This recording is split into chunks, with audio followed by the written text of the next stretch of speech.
ಶಿವಲಿಂಗೇಗೌಡ ರಾಗಿ ಕಳ್ಳ ಎಂದು ಬಿಜೆಪಿ ಮುಖಂಡರು ಆರೋಪ ಮಾಡಿದ ಹಿನ್ನೆಲೆಯಲ್ಲಿ ದಕ್ಷಿಣ ಕನ್ನಡ ಜಿಲ್ಲೆಯ ಧರ್ಮಸ್ಥಳಕ್ಕೆ ಆಗಮಿಸಿದ ಅರಸೀಕೆರೆ ಜೆಡಿಎಸ್ ಶಾಸಕ ಶಿವಲಿಂಗೇಗೌಡ ಆಣೆ ಪ್ರಮಾಣ ಮಾಡಿದ್ದಾರೆ.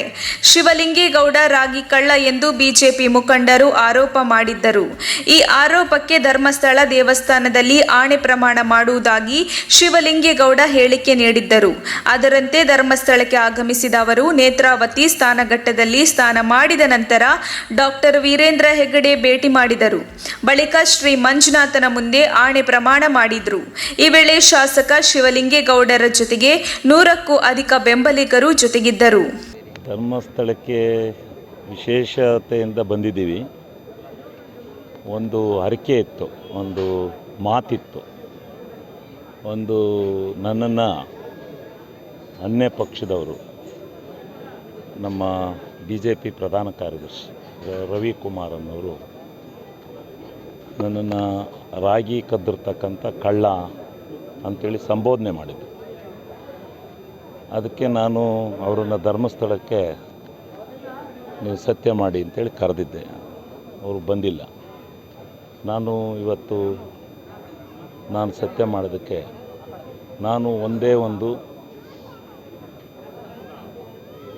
KGನೂ ರಾಗಿನ ನಾನು ಮೋಸ ಮಾಡಿಲ್ಲ, ಕದ್ದಿಲ್ಲ ಅಂಥೇಳಿ ಈ ಸನ್ನಿಧಿಲಿ ನಿಂತ್ಕೊಂಡು ಹೇಳೋಕ್ಕೋಸ್ಕರ ನಾನು ಬಂದಿದ್ದೀನಿ ಅಷ್ಟೇ. ಅದಕ್ಕೋಸ್ಕರ ಬಂದಿದ್ದೀನಿ.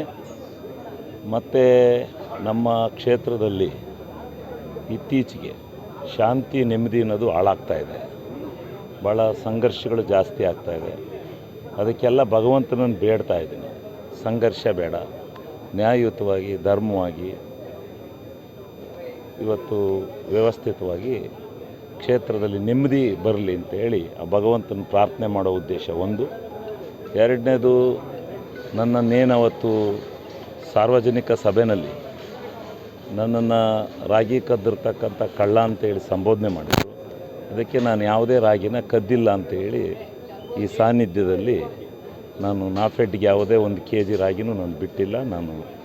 ನಾನು ಯಾವುದೇ ಥರದ 1 kg ರಾಗಿನೂ ಆಗಲಿ ನಾನು ಮಾರಾಟ ಮಾಡಿಲ್ಲ ಅಂತಕ್ಕಂಥದ್ದನ್ನು ನನ್ನ ವೈಯಕ್ತಿಕವಾಗಿ ನಾನು ಧರ್ಮಸ್ಥಳದ ಈ ಸನ್ನಿಧಿನಲ್ಲಿ ಹೇಳಲಿಕ್ಕೆ ಬಂದಿದ್ದೆ.